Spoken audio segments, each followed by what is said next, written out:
Hello，大家好啊！嗱，上一條片咧就講咗咧點樣咧求咧兩個數嘅最小公倍數 LCM 啦，分別利用咗咧列舉法啦，同埋咧短除法嘅。而今次咧呢一條片咧就針對翻咧點樣利用列舉法同埋咧短除法咧求三個數咧嘅最小公倍數 LCM 啦。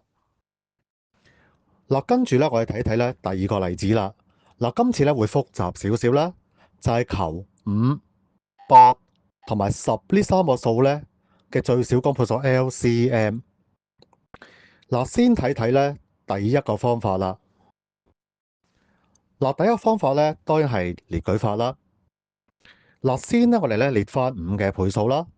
咁有5啦、10、15、20、25、30、35、40、45、50，如此類推啦。嗱，之後咧我哋列8嘅倍數啦。8嘅倍數有啲咩啊？分別係8、16、24、32、40、48、56、64、72、80，如此類推啦。嗱，然之後咧，我哋列10嘅倍數啦。咁分別有10、20、30、40、50、60、70、80，如此類推啦。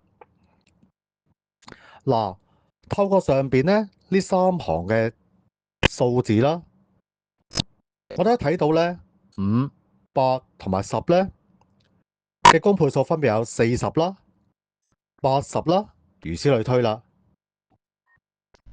邊個數字最細啊？當然係40啦。換句話講，5、8同埋10咧嘅最小公倍數 LCM 咧就係40啦。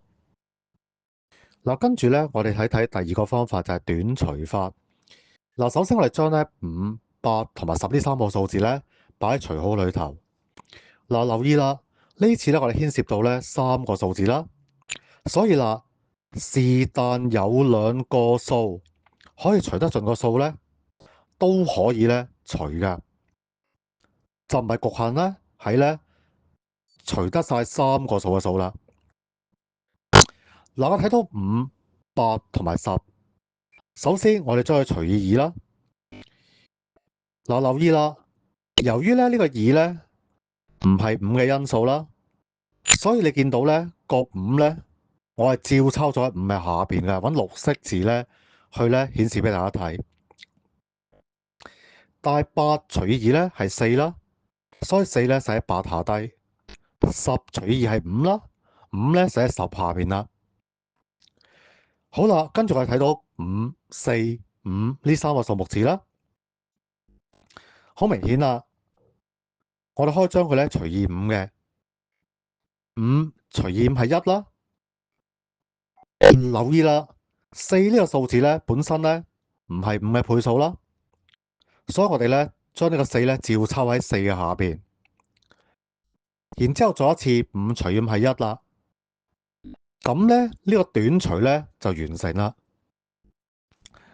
嗱，當呢個短除式完成之後咧，我哋其實嘅做法咧都好似咧之前嗰個例子一樣啦。咁大家可以望到個圖啦，見到一個類似 L 字形嘅箭嘴啦，沿住呢個方向咧將啲數乘晒佢咧就可以啦。所以啦，5、8同埋10嘅 LCM 最小公倍數咧係得2乘以5乘以1乘以4再乘以1。5加10啦，再乘以4咧，答案計都係40啦。多謝大家咧收睇咧我哋嘅片啦，記得 like、subscribe 同埋 share 俾身邊嘅朋友啦。祝大家啦學業進步，下條片再見，拜拜。